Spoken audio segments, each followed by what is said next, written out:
The second book of Samuel, chapter 1. It happened after the death of Saul, when David was returned from the slaughter of the Amalekites, and David had abode 2 days in Ziklag. It happened on the 3rd day, that a man came out of the camp from Saul with his clothes torn, and earth on his head. And so it was when he came to David, that he fell to the earth. David said to him, "From where do you come?" He said to him, "Out of the camp of Israel I am escaped." David said to him, "How went the matter? Please tell me." He answered, "The people are fled from the battle, and many of the people also are fallen and dead, and Saul and Jonathan his son are dead also." David said to the young man who told him, "How do you know that Saul and Jonathan his son are dead?" The young man who told him said, "As I happened by chance on Mount Gilboa, behold, Saul was leaning on his spear, and the chariots and the horsemen followed hard after him. When he looked behind him, he saw me and called to me. I answered, 'Here I am.' He said to me, 'Who are you?' I answered him, 'I am an Amalekite.' He said to me, 'Stand, I pray you, beside me and kill me, for anguish has taken hold of me, because my life is yet whole in me.' So I stood beside him and killed him, because I was sure that he could not live after that he was fallen. And I took the crown that was on his head, and the bracelet that was on his arm, and have brought them here to my lord." Then David took hold on his clothes and tore them, and likewise all the men who were with him, and they mourned, and wept, and fasted until evening for Saul, and for Jonathan his son, and for the people of the Lord, and for the house of Israel, because they were fallen by the sword. David said to the young man who told him, "Where are you from?" He answered, "I am the son of a foreigner, an Amalekite." David said to him, "How were you not afraid to put forth your hand to destroy the Lord's anointed?" David called one of the young men and said, "Go near and fall on him." He struck him so that he died. David said to him, "Your blood be on your head, for your own mouth testified against you, saying, 'I have slain the Lord's anointed.'" David lamented with his lamentation over Saul and over Jonathan his son. And he asked them to teach the children of Judah the song of the bow. Behold, it is written in the book of Jashar, "Your glory, Israel, is slain on your high places. How the mighty are fallen. Don't tell it in Gath. Don't publish it in the streets of Ashkelon, lest the daughters of the Philistines rejoice, lest the daughters of the uncircumcised triumph. You mountains of Gilboa, let there be no dew nor rain on you, neither fields of offerings.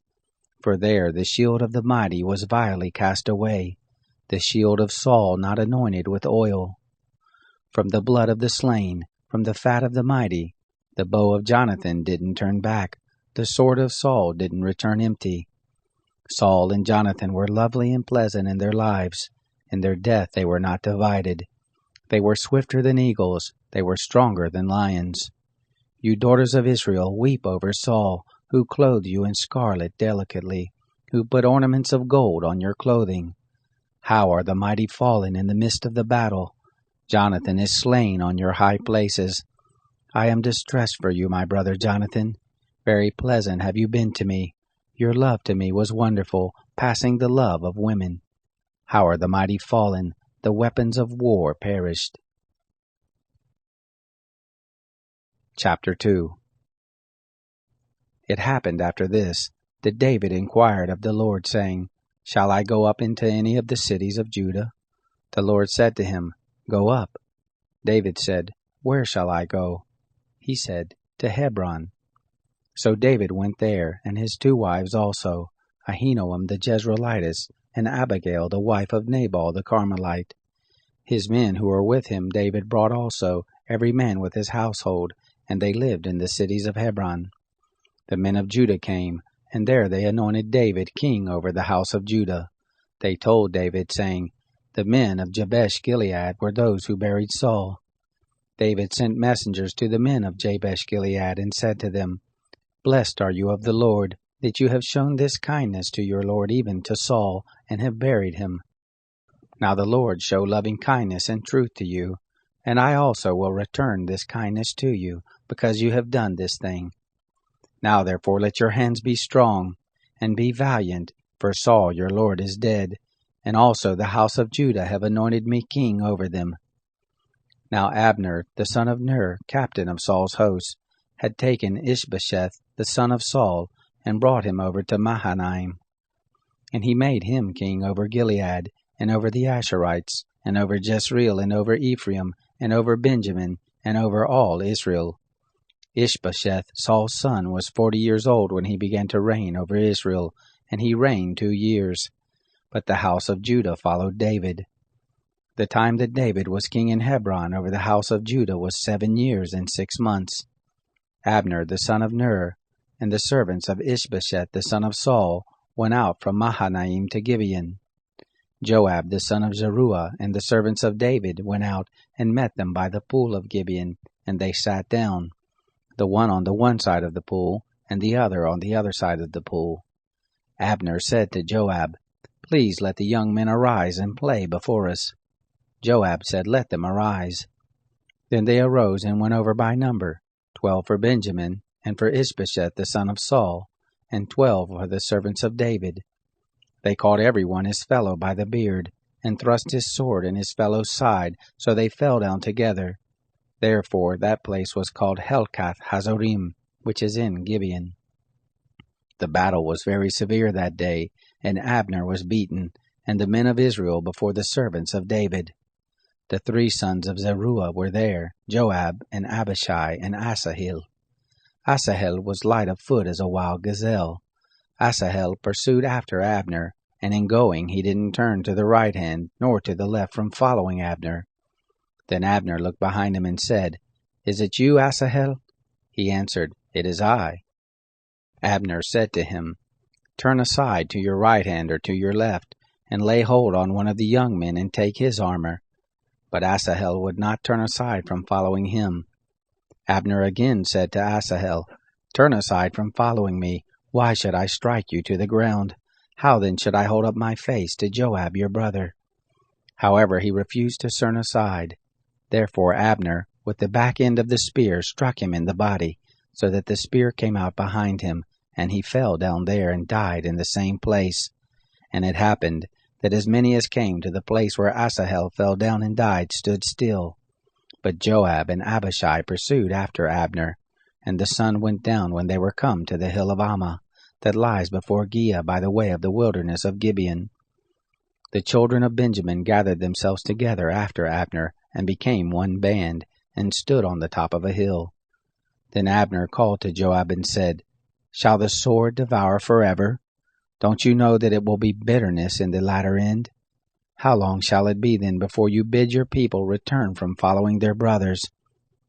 Joab said, "As God lives, if you had not spoken, surely then in the morning the people had gone away, nor followed every one his brother."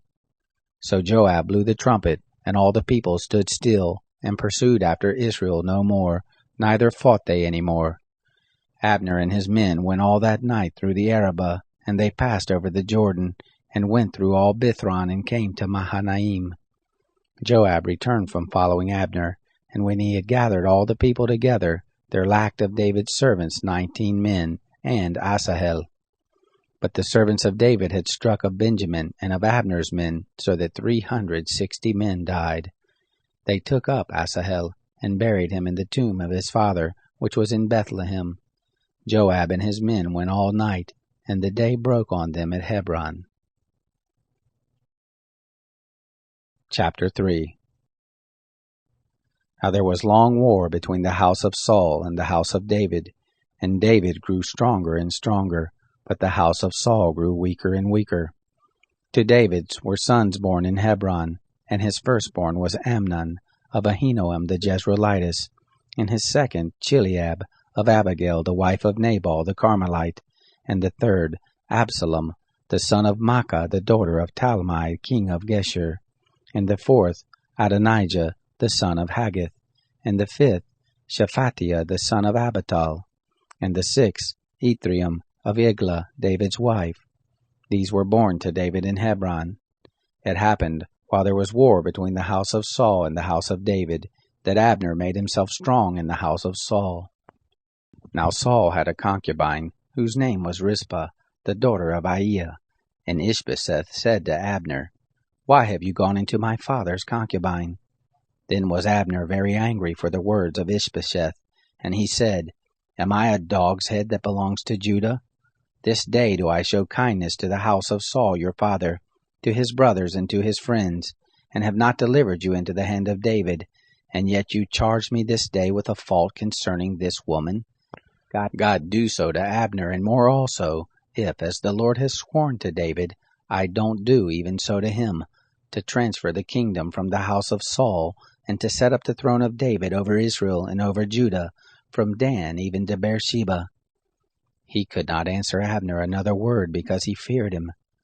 Abner sent messengers to David on his behalf, saying, Whose is the land? Saying also, Make your league with me, and behold, my hand shall be with you, to bring about all Israel to you. He said, Well, I will make my league with you, but one thing I require of you, that is, you shall not see my face, except you first bring Michal, Saul's daughter, when you come to see my face. David sent messengers to Ishbosheth, Saul's son, saying, Give me my wife Michal, whom I pledged to be married to me for 100 foreskins of the Philistines. Ishbosheth sent and took her from her husband, even from Paltiel the son of Laish. Her husband went with her, weeping as he went, and followed her to Bahurim. Then Abner said to him, Go, return. And he returned. Abner had communication with the elders of Israel, saying, In times past you sought for David to be king over you. Now then do it. For the Lord has spoken of David, saying, By the hand of my servant David I will save my people Israel out of the hand of the Philistines, and out of the hand of all their enemies. Abner also spoke in the ears of Benjamin, and Abner went also to speak in the ears of David in Hebron, all that seemed good to Israel, and to the whole house of Benjamin. So Abner came to David to Hebron, and 20 men with him. David made Abner and the men who were with him a feast. Abner said to David, I will arise and go, and will gather all Israel to my lord the king, that they may make a covenant with you, and that you may reign over all that your soul desires. David sent Abner away, and he went in peace. Behold, the servants of David and Joab came from a foray, and brought in great spoil with them. But Abner was not with David in Hebron, for he had sent him away, and he was gone in peace. When Joab and all the host who was with him had come, they told Joab, saying, Abner the son of Ner came to the king, and he has sent him away, and he is gone in peace. Then Joab came to the king and said, What have you done? Behold, Abner came to you. Why is it that you have sent him away, and he is quite gone? You know Abner the son of Ner, that he came to deceive you, and to know your going out and your coming in, and to know all that you do. When Joab was come out from David, he sent messengers after Abner, and they brought him back from the well of Sirah, but David didn't know it. When Abner was returned to Hebron, Joab took him aside into the midst of the gate to speak with him quietly, and struck him there in the body, so that he died, for the blood of Asahel his brother. Afterward, when David heard it, he said, I and my kingdom are guiltless before the Lord forever of the blood of Abner the son of Ner. Let it fall on the head of Joab, and on all his father's house, and let there not fail from the house of Joab one who has an issue, or is a leper, or who leans on a staff, or who falls by the sword, or who lacks bread. So Joab and Abishai his brother killed Abner, because he had killed their brother Asahel at Gibeon in the battle. David said to Joab and to all the people who were with him, Tear your clothes, and put on sackcloth, and mourn before Abner. King David followed the bier. They buried Abner in Hebron, and the king lifted up his voice, and wept at the grave of Abner, and all the people wept. The king lamented for Abner, and said, Should Abner die as a fool dies? Your hands were not bound, nor your feet put into fetters. As a man falls before the children of iniquity, so did you fall. All the people wept again over him. All the people came to cause David to eat bread while it was yet day. But David swore, saying, God do so to me, and more also, if I taste bread or anything else, until the sun goes down. All the people took notice of it, and it pleased them, as whatever the king did pleased all the people. So all the people and all Israel understood that day that it was not of the king to kill Abner the son of Ner. the king said to his servants, "Don't you know that there a prince and a great man has fallen this day in Israel? I am this day weak, though anointed king, and these men, the sons of Zeruiah, are too hard for me. May the Lord reward the evildoer according to his wickedness." Chapter 4. When Ishbosheth, Saul's son, heard that Abner was dead in Hebron, his hands became feeble, and all the Israelites were troubled. Ishbosheth, Saul's son, had 2 men who were captains of bands. The name of the one was Baanah, and the name of the other Rechab, the sons of Rimmon the Beerothite, of the children of Benjamin. For Beeroth also is reckoned to Benjamin, and the Beerothites fled to Gittaim, and have lived there as foreigners until this day. Now Jonathan, Saul's son, had a son who was lame of his feet. He was 5 years old when the news came of Saul and Jonathan out of Jezreel, and his nurse took him up and fled. And it happened, as she made haste to flee, that he fell and became lame. His name was Mephibosheth. The sons of Rimmon the Beerothite, Rechab and Baanah, went and came about the heat of day to the house of Ishbosheth, as he took his rest at noon. They came there into the midst of the house, as though they would have fetched wheat, and they struck him in the body, and Rechab and Baanah his brother escaped. Now when they came into the house, as he lay on his bed in the bedchamber, they struck him and killed him, and beheaded him, and took his head, and went by the way of the Arabah all night. They brought the head of Ishbosheth to David to Hebron, and said to the king, "Behold the head of Ishbosheth, the son of Saul, your enemy, who sought your life. And the Lord has avenged my lord the king this day of Saul and of his seed." David answered Rechab and Baanah his brother, the sons of Rimmon the Beerothite, and said to them, "As the Lord lives, who has redeemed my soul out of all adversity, when one told me, saying, 'Behold, Saul is dead,' thinking to have brought good news, I took hold of him and killed him in Ziklag, which was the reward I gave him for his news.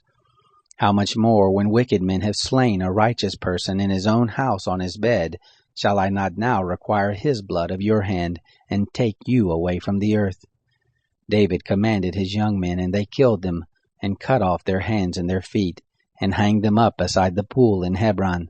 But they took the head of Ishbosheth, and buried it in the grave of Abner in Hebron. Chapter 5. Then came all the tribes of Israel to David to Hebron, and spoke, saying, "Behold, we are your bone and your flesh.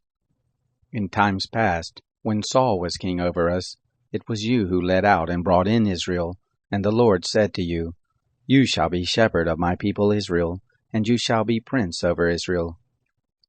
So all the elders of Israel came to the king to Hebron, and King David made a covenant with them in Hebron before the Lord, and they anointed David king over Israel. David was 30 years old when he began to reign, and he reigned 40 years. In Hebron he reigned over Judah 7 years and 6 months, and in Jerusalem he reigned 33 years over all Israel and Judah. The king and his men went to Jerusalem against the Jebusites, the inhabitants of the land, who spoke to David, saying, "Except you take away the blind and the lame, you shall not come in here," thinking, "David can't come in here." Nevertheless, David took the stronghold of Zion. The same is the city of David. David said on that day, "Whoever strikes the Jebusites, let him go up to the watercourse and strike the lame and the blind, who are hated of David's soul." Therefore they say, "There are the blind and the lame. He can't come into the house."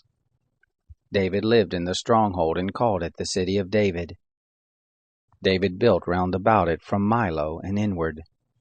David grew greater and greater, for the Lord, the God of hosts, was with him. Hiram king of Tyre sent messengers to David, and cedar trees, and carpenters and masons, and they built David a house.